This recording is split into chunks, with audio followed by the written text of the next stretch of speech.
Ladies and gentlemen, welcome to the Kakasungura YouTube channel, and a big thank you to each and every one of you for the continued support. If you're watching this video, kindly make sure you click the subscribe button and remember to turn on your notification bell. Ladies and gentlemen, today I have listened to the court pre-trial conference, and I'm very much impressed on how the judges are running their cases. I came here in my last video, my last 2 or 3 videos, 1 day or 2 days ago, and I said the court has no time to find out who visited who during the voting and the tallying process. I said it here, but people thought I was being biased. Niliwaambia the Supreme Court has no time to ask Chebukati at what time did Tuju visit your home. The courts have no time to ask Tuju when did the commissioners visit your home. That is what I called a petty issue in this case. In fact, they are called non-issues for distraction. And if you were careful listening to the court today, you can agree with my previous analysis that all this drama on who met who, on who came at what time, on who had a CCTV footage, they have been thrown into a dustbin by the Supreme Court. They are non-issues. Kama Chebukati anataka kujua nani alimtembelea, waende wasoti hayo mambo huko nje kwa gates. Kama Tuju anataka kujua commissioners walimtembelea saa ngapi, not in the court, waende wapangie hayo maneno pale nje. I love how the court is operating. It's very focused, very projective, and very objective. Straight to the point. Ladies and gentlemen, and today, the judges have clearly spoken and they have given guidance on what is to happen starting tomorrow. And the projected points have exactly tallied with the points I told you here in my previous videos. Kwamba Chebukati kutuambia kwamba Tuju alimzuia asitangaze matokeo is a non-issue in the court. Hivi tuko Chebukati anasema kwamba at case bad B from announcing the 27 constituencies, 28 constituencies is a non-issue in court. Hii maneno ya kusema ati yo sijui Charity Ngilu na deputy mkuu wa majeshi walikuja kwa ofisi yangu is a non-issue as we speak in court. The court has pronounced itself on 9 points or 9 areas it will base its case or its hearing starting tomorrow. I like how Smokene Wanjala were responding. I love how Philomena Muiru. And most importantly, I love how this gentle, let me call him Guman. Guman is a name of dignity in the Bible. I love how this president of the Supreme Court, our own very own mother CJ Come, very focused, very objective. They don't want to be distracted from what they want to achieve. Ladies and gentlemen, the court has pronounced itself that the first issue they will deal with is to find out whether the technology deployed by the IEBC met the standards of integrity, verifiability, transparency to guarantee credible results. That's point number 1. Point number 2.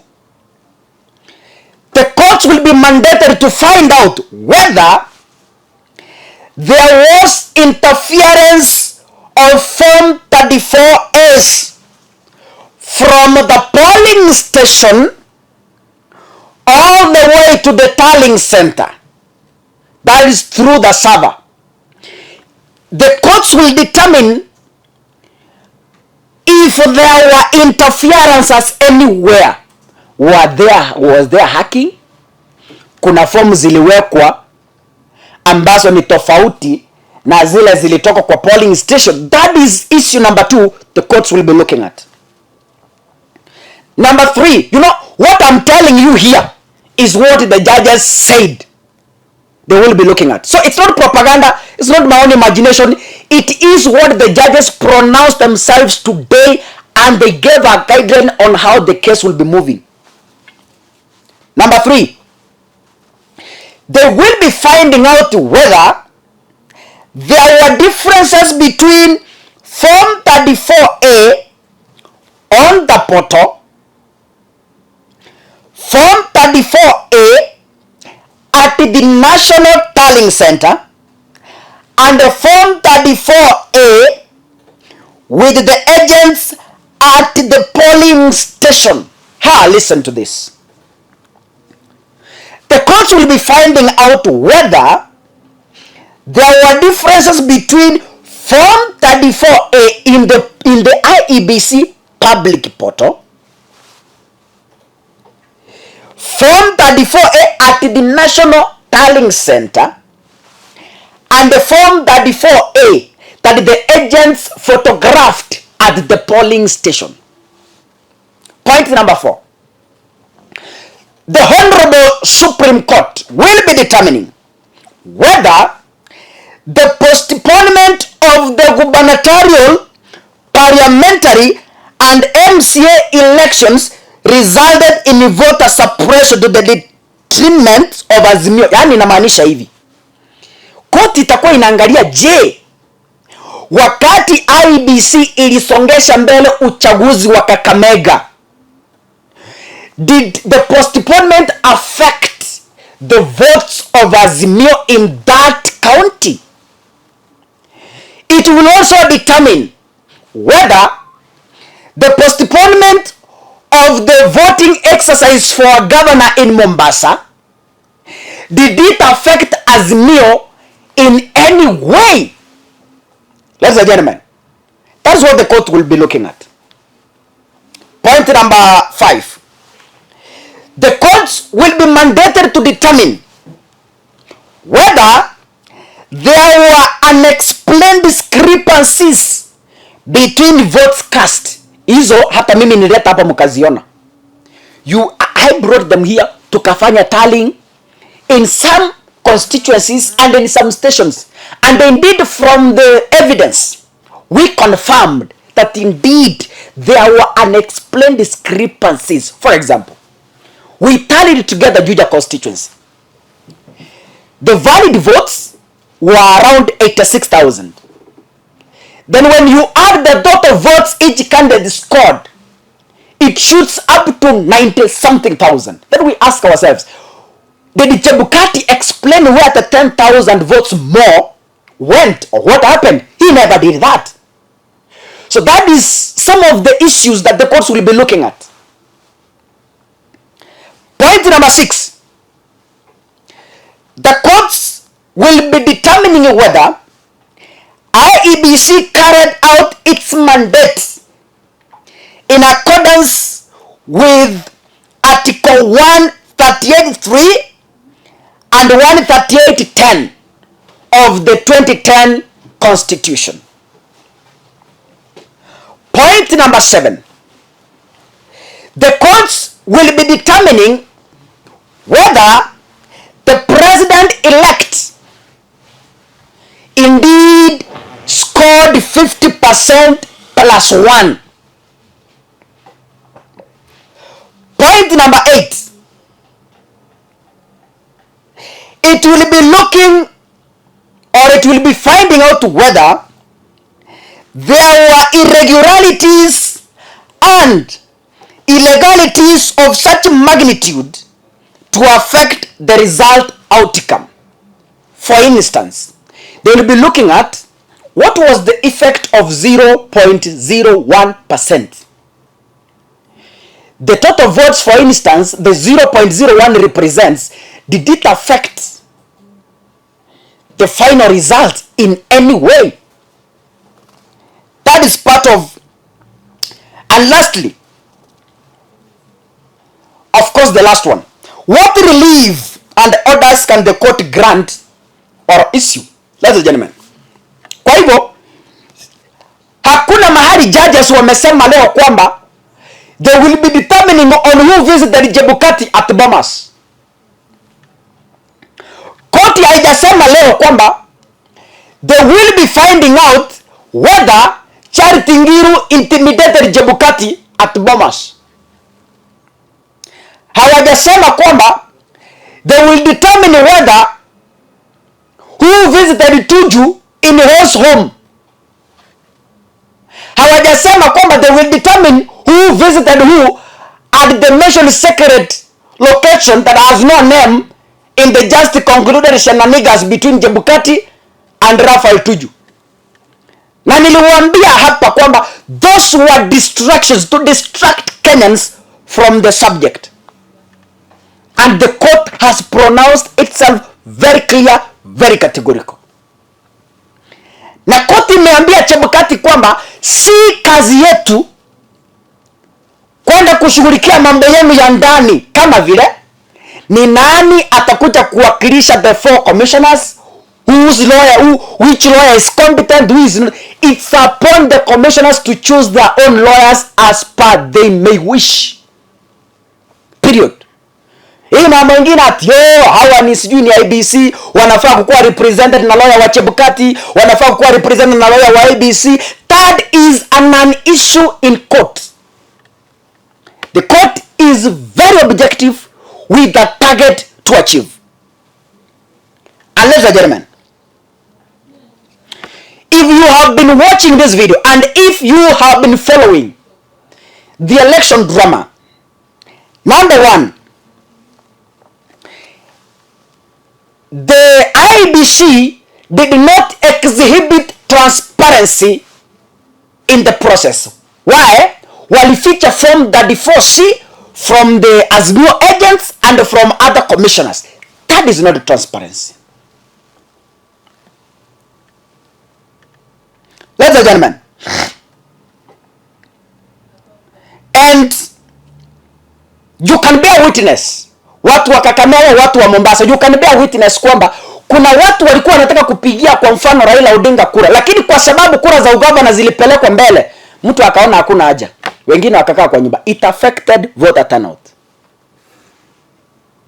That is for a fact. Number 7. How did Ruto meet 50% plus 1 without results from the 27 constituencies or 28 plus 1 diaspora? How did he do that? How did he achieve 50% plus 1 without 28 Form 34As at the IEBC portal? Paka saa hizi ziko njiani zinaenda, hazijawahi fika. Because ukifungua IEBC portal, we only have 46,201. Ladies and gentlemen, it is a tough times for Chebukati. Na niliambia Chebukati kwamba it's time Chebukati we begin to address serious issues and responding to serious questions than just kutuonyesha drama. Ati sijui nani alikuja. Haya mambo tulimaliza. Wacha sasa kesi ikianza kesho, wacha tuangalie mambo ambayo yanahusu wa Kenya katika uchaguzi ambao umekwisha. Na mimi nitakuwa hapa to break it into pieces. When the course will be finishing, I'll be here to chew for you the way I've done today. So do not move. If you have not subscribed, you will miss a lot. Kindly click that subscribe button as early as now and turn on the notification bell so that once I upload, you will get that notification. Finally, as this is happening, ladies and gentlemen, from this platform, I have always, even before voting started, I have always advocated for peace and maturity as we gear towards finishing this issue of elections. And we might not finish because we might go into fresh election. But with all that, Kenyans, the maturity that we showed on 15th when Ruto was declared president-elect is the same maturity they want us to exhibit after the court ruling and after the fresh election that we are expected to have. There is no need for us to fight, as I always say, because Kenya needs us. We have children going to school, we have businesses to run, and we have so much that we want to achieve in a country where life is taking us at 350 kilometers per hour. A speed at which some of us cannot even move close. Maisha inatupeleka mbio. Hakuna haja tupigane, hakuna haja tuharibu mali ambao tumejenga. Kama wewe ni Mkikuyu, kama wewe ni Mjaluo, kama wewe ni Mkalenjin, kama wewe ni Mturkana, kama wewe ni Mkisii, kama wewe ni Msabawoti, tupendane kwa sababu tumeunganishwa kwa damu moja. Wimbo wa taifa, wimbo wa Kiswahili. Mama moja, nchi tukufu ya Kenya. Mungu awabariki sana Wakenya wenzangu na mzidi kubarikiwa. I pray that God will give us peace as we have been, na Kenya isonge mbele. Asanteni sana. Mungu awabariki. Thank you so much, ladies and gentlemen. May God bless you.